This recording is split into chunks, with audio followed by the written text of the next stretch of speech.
Coming up next on Not the 9 to 5 podcast. I do feel lucky in that it was easier for me to get in. I think living near a studio's helped that. I'm not interested in working hard. TV and film is cliquey. You know, you do get the groups of people who do prefer to work with. I always said I'd never go into post-production, and I am working, you know, sort of upwards of 12, 14 hours a day in quite stressful situations. So, you know, you bond quite quickly. Yeah, just keep going. And if it doesn't work for you, there are options out there.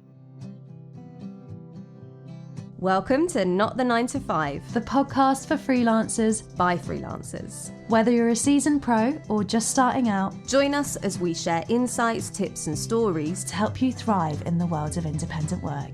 I'm Kat. And I'm Francesca. We are two freelancers exploring the highs, lows, And everything in between. So grab your coffee, kick back, and let's dive into another episode of Not the 9 to 5. Katheryn Siggers, Francesca Marago. Hello. Hello, back again. Back again for another episode. We really are. Who have we got? Well, we have got James Holmes. Now, if this surname is familiar, Yeah. it's because we've had his brother on as well, Lee Holmes. But James has been working in the TV and film industry for 13 years, starting out as a runner at the age of 18. He's worked across production, camera, OB and post-production, giving him in-depth knowledge and understanding of the importance of each department. He's currently working as the technical manager at a London-based post-production facility, and he started that back in November of 2022. I was going to say Lee. James. Welcome. Hey, how you doing? Good, how are you? Yeah, all good. Luckily a bit busy in this climate, but good. Yeah, so tell us a little bit about that in terms of sort of your background, your freelance life, and then now to where you're at and what you're doing. Yeah, well, I left school. I didn't really have any clue of what I wanted to do. I was working in Zara at the time as a it was awful. Did you at least get a discount? Yeah. We did get a discount. Oh, that's good. Makes it worth it. Yeah, we did get a discount, which is good. But I was working there, didn't have a clue what I wanted to do. I didn't want to go to university. School was never my bag. Luckily I lived in Maidstone. There's a studios nearby where they did a few bits. And I just wrote in and said, "Do you fancy someone coming to watch a show one day?" And they said, "Yeah, come in." Started helping out, and the runner at the time, I've actually worked with him sort of later on, sort of down the line. He broke his back while he was a runner, not on the job. And they were like, "Well, we need a runner for a couple of weeks. Do you want to do it?" I was like, "Sure." You know, so swings and roundabouts, poor bloke, but got me a job. Yeah, ended up working at CBeebies on a green screen show there, and kind of sort of went from place to place after that. So was it mainly like TV work that you were interested in doing then? At the time, I just wanted a job that wasn't in a shop. And then from there, you know, I always liked kind of sort of behind the scenes sort of stuff, and kind of sort of fell into it, fell in love with it, and yeah, here I am. So from running, then where did you go from there? Like, what department did you want to go into? Well, I initially tried to go into editorial, you know, sort of AP, PD, you know, that sort of route, directing. I found out quite quickly I just wasn't very good at it.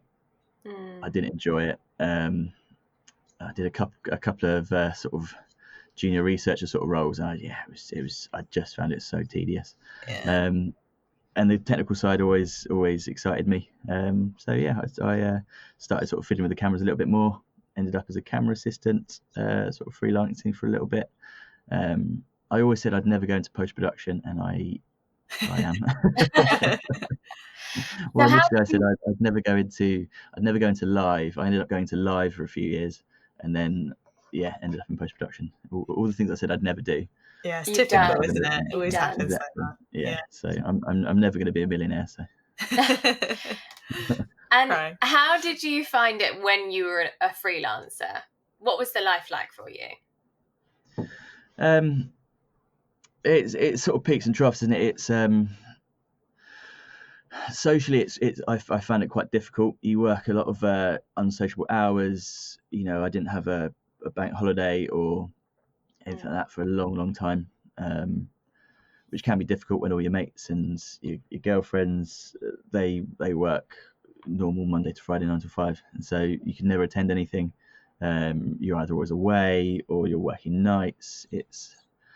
I found it quite difficult in that sort of sense, which is sort of why I made the move over to more of a permanent role.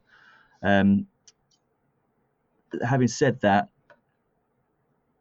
I mean, the money was better, you know, that's always better than being staff. The flexibility to sort of to do what you want and pick the jobs that you want to do was always a bonus as well. You know, I turned down jobs that either meant I was away for too long, or, you know, there's a couple I turned down I sort of didn't morally agree with as well. You know, so yeah, like I said, it swings and roundabouts. Yeah. Do you ever get opportunities now? Like, obviously you're full time now, but do you get opportunities come your way to then do bits of freelance work on the side, or not? No, I keep it. You know, I keep it just to the job I'm doing now. Yeah. You know, it's although it is a 9 to 5 Monday to Friday role, you know, it often requires longer hours, some weekend work as well. So it's yeah, I'm not interested in working hard. As a technical manager, for the podcast listeners, what's involved in the job? So my role is to make sure the facility is running from a technical basis. There's some sort of pastoral work with our edit assistants here in that sense. But yeah, my main role is to look at our facility. Where can we be more productive? Where can we be more efficient cost-wise? And sort of manage a team of support staff that help me do that. Cool. And what kind of projects do you work on, and what's the company that you work for? So the company I work for it's a post-production house within a larger facility, with a production company on the side. We do everything from BBC, Channel 4, Channel 5, ITV, Netflix. We've done stuff for Amazon. We've done commercials for cinema. We do a huge array of things, which keeps it exciting, right? Each different project. It almost feels like you have the freelance feeling. Yeah, exactly. Yeah, sort of that freelance feeling of sort of, you know, each day is different. Yeah, the variety. Yeah. Oh, 100%. Yeah, 100%. Yeah. And how is it now being in more of a 9 to 5 role? Like, has that transition been? Has it been quite nice? Oh, it's been amazing. I've really enjoyed it. I get to go to things now. I get to see people. I know what I'm doing. You know, I think it's, for me anyway, it was better when I was younger. You know, kind of sort of, I didn't have as many responsibilities as I do now, you know, like mortgages. You know, I'm getting married soon as well, so it's I much prefer the structure of a Monday to Friday 9 to 5, which is not for everyone, but I don't know, maybe I'm old before my years. Do you feel like you ever sort of, as a freelancer, struggled a lot without, I guess, a solid structure? Like, did you have any sort of difficulties in establishing yourself as a freelancer before you went into a full-time job? I was quite lucky as a runner and sort of going into data wrangling and a little bit of DIT and camera assisting. I was never out of work. I sort of kept quite a close knit sort of group of people, and because our contracts as a runner and the sort of data wrangler sort of role, you do end to sort of, you start at a similar time as a production manager would, and you finish at a similar time a production manager would, and they're the ones that give you the jobs. So I was quite lucky in that I kind of sort of kept contact with sort of 2 or 3, and I sort of just moved around with them. Like I said, I was very lucky in that I I wasn't out of work. There was one time I accepted a job far too early, and that was just due to naivety. Right. I accepted it about 3 months before I started it, and suddenly there was I couldn't get anything apart from sort of days here and there in those 3 months. And as a runner living in London at the time with a astronomical rent, even back then, it was a scary time. I can imagine. Sure. Did you ever have to do any jobs like here and there that weren't necessarily in kind of the TV world because of that? No, I think because like I said, like those 3 months I was lucky enough to live off of savings. But before that it was I was pretty much back to back work, which like I'm really, really grateful for the people that took me along. And as I said, just really lucky. Did you, I mean, I guess this is for film industry people who are listening, did you feel like, I guess breaking into the industry can be one thing and it's really difficult, but also once you're in the industry, you tend to work with the same people because they sort of take you on and it's always the same. So did you feel like, I guess for other people trying to do your job, it was harder to like break into that group of people? Group of people, I mean, I find that I'm in film industry and I do location management, and I find that a lot of the time it's like once those people have that set group, they work with, they don't want to take anyone else in. Do you think the industry is very much like that? I do. I think I've said I was lucky quite a lot, because I do feel lucky in that it was easier for me to get in. I think living near a studios helped that. Then I get sort of meeting the right people. The TV TV and film is cliquey. You do get the groups of people who do prefer to work with, and you got to wait till they move up, or certain people move up into another position for a junior role to open, which is really, really difficult, right? And that's really disheartening to a lot of people. I mean, how you fix that? Does it need fixing? I don't know, but I appreciate it's very difficult for a lot of people. Yeah, definitely. When you were freelancing, I mean, we've talked about kind of the negative part of it, but was there a positive? Was there like a really great part of the job that you really enjoyed? Yes, I enjoyed the flexibility of being able to take roles or jobs that I wanted to. You could turn ones down which you don't believe in, or just too much. I turned down a 30-week job on location, which I just really want to do 30 weeks away from home. It's a really, really long time, and it does take its toll living out of a hotel for that amount of time. So the flexibility was really, really good. I enjoyed that part of it.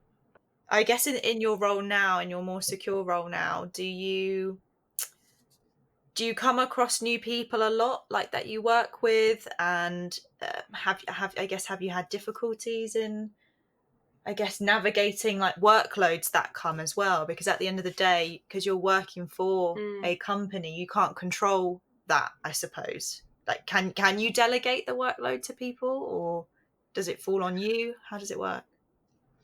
Yeah, so part of my role is to delegate the workload onto the edit assistants. I think TV is different to a lot of other industries, right? In that people have set roles, and people sort of know their job. They know exactly what's expected of them, what they need to do to achieve that job. So I think, unlike other industries, it's easier to sort of delegate when people know exactly what they're here to do. I think if you go over to America, they're really unionized, and so they definitely know what they're doing. They won't deviate from that, But it's as far as sort of my role is concerned, it is really easy to delegate. And you've got a good team around you as well, who are keen, hardworking, nice, which is always important. I think as a freelancer, you've got to be nice. Yeah. I guess, do you feel like you have a community back in a way? Because we always say as freelancers, like, the community aspect is really tough. But do you feel like now, because you're in a 9 to 5, you have those co-workers that you can lean on and be like, oh my God, today was like stressful, draining, or I really loved that project? Or do you have that sense of community? Yeah, the sense of community is really strong. I've always said that I think in TV especially, it's almost like working in the kitchen, right? You know, you're thrown into a situation with, I mean, it might be people that you don't know overly well, but by the end of the job, you're going to know them really, really well, because you're working, you know, sort of upwards of 12, 14 hours a day in quite stressful situations. So, you know, you bond quite quickly. You know, and it's the same in a staff job. You know, it's, you know, although it's staff, you're still in TV. You've still got really tight deadlines. You've still got a lot of hard work and a lot of expectations to hit. Yeah. So there's a really strong community feel within the industry, I think. Yeah. And what's the best part of the job that you do now then for you? Best part of this job that I do now is it feels like a freedom as a sort of senior manager to sort of look at what we've got and see how we can make it better, sort of be creative in our decisions in what if we try this, you know, this would be really good, you know, what if we do this, and being able to sort of bring juniors along sort of with that, which perhaps, you know, might not have been given that opportunity sort of when I was a junior anyway, sort of to be involved in those conversations. What do you think we do if we do this? You know, would that work with you? That's sort of my favourite sort of part of it is having that freedom of looking at something and being able to think creatively to move it forward. I was going to say, with the editing side of things, do you get a say a lot in the creative aspects of the final cut? I guess, I mean, you have the director there, I suppose, who has their vision and things, but do you get a big say in how it should look like or should be? I don't get a creative say, no, which I'm absolutely fine with. I mean, there's a reason I've gone into engineering. No, I don't get, as long as it works technically, and we can make it easy for people, we can make it efficient and cost effective, then that's what I'm interested in. Nice. It sounds like you want to help like younger talent as well, kind of people whose positions you've been in. Is that important to you? It's massively important to me to sort of help the junior roles. I was, like I said before, really, really lucky to meet really great people who afforded me the opportunity to learn with them, would take me onto jobs, and sort of while they're doing their job, they're part teacher, part camera assistant, right? And that's the only way, I believe, to get in and sort of work effectively within the industry. Like you can't get in and just do your job and not expect to have to pass on your knowledge down to the junior roles. Like the industry will stop. Yes. Yeah. It's I think it's possibly sort of the most important thing you can do in your role is to impart knowledge onto the junior role beneath you. Yeah, I think so. I agree. And it just like inspires them to then give back again. I think the industry is all about, and should really be about, giving back to the next generation of people, the next load of people, because at the end of the day, film industry, they just sort of throw you in the deep end, and it's great, but at the same time there's no like how-to guide necessarily, and you have to learn on the job. That's why you need people who are going to teach you, because there's an expectation, take you under their wing, you know. 100%. And also, I think with you know, a lot of the roles you can, I mean, sort of working in post, for example, you can know how Avid or Premiere work, but there's workflows, right? There's industry standards, there's industry norms which aren't written down. You know, there's so many sort of, you know, little tips and tricks which you're not going to find anywhere from a guide on how to use a bit of editing software. And that's good to be exposed to people who can show you that, for sure, and who has the willingness and the patience to teach you. And if you've had that, then you're more likely to do that for someone else, aren't you? Yeah, 100%. I think it gives you a feeling of gratitude. Keeps you grateful. And those people are often sort of the nicest people. I think, you know, the people that sort of taught me were just brilliant. You know, I keep in touch with them now. I think the world of them. They're lovely, and they've done so much for me. It would be arrogant of me to stop it here. Yeah. And sort of one last question: what advice would you give to our listeners if when sort of doubt starts to kick in, especially in the world of film and TV, you know, when they feel like, oh, nothing's coming, or there's no jobs, or they're not good enough? What advice would you give them? I think one bit of advice I would give to sort of budding freelancers is to sort of firstly to keep going. You know, the more you keep going, like it will happen. It is really, really difficult, and everyone appreciates that. But just keep going. Do all the good stuff. Keep networking. Go to events. Speak to people you've worked with. Speak to family and friends if they have anyone that they can sort of that they know. But yeah, my sort of first bit of advice would just be to keep going. It is difficult, and there may be times of doubt. But yeah, just keep going. You might find it you know, like me, it didn't work for me sort of socially. It wasn't something I particularly enjoyed. You can get the same benefits of being freelance, of, you know, getting different projects in, different productions that you're working on as a staffer. You know, that can work for you. So, you know, you can have kind of the best of both worlds. It's obviously not as free as, you know, being able to go to the pub at 12 o'clock on a Monday morning. You haven't got a job on, but yeah, just keep going. And if it doesn't work for you, there are options out there. Wicked. Great, wonderful. Okay, before you leave, we are going to do a quick game of Would You Rather.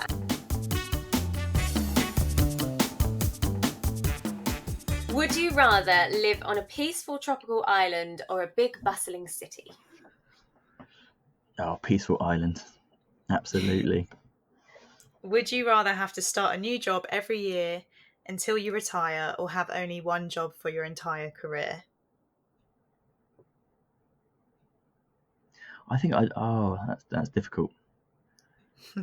I think when you have a job for your entire career, you build up such a, like we were talking about earlier, like such a community of people. You know, you can build this sort of not an empire. That sounds a bit Star Warsy. It sounds, you know, you like build this like legacy of for a post house, for example, or ways of working. But also you get the excitement of different things every year. You know what? I'll go different job every year just to get a little bit of variety.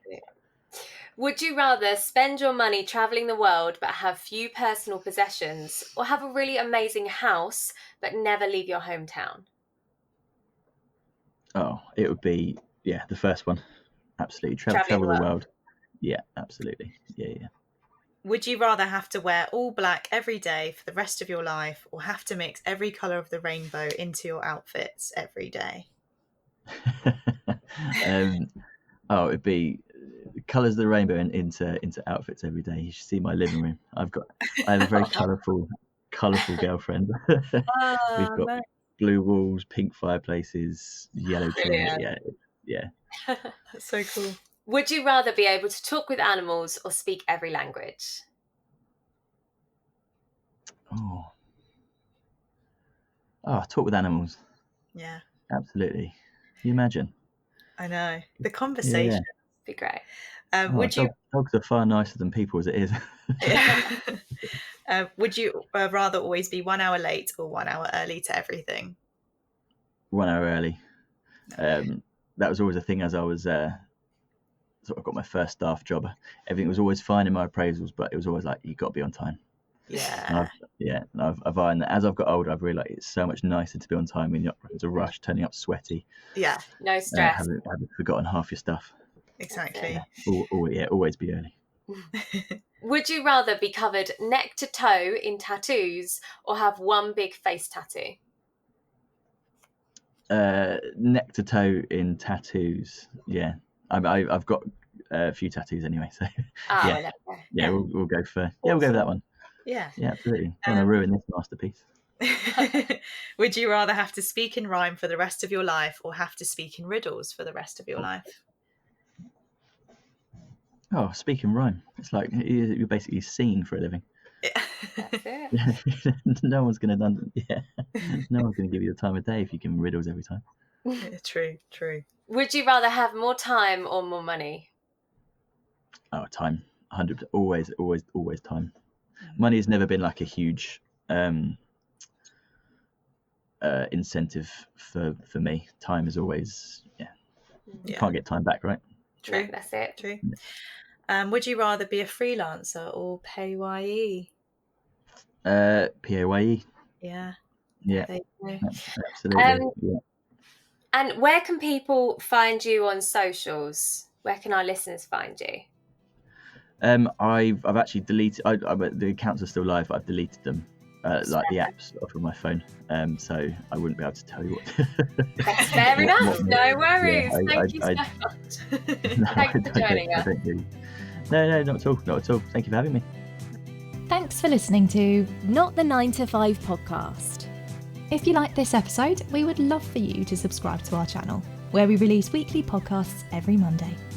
Comment below to let us know who you'd like to see next on our podcast. Give this video a thumbs up and maybe share it with a freelance friend or two.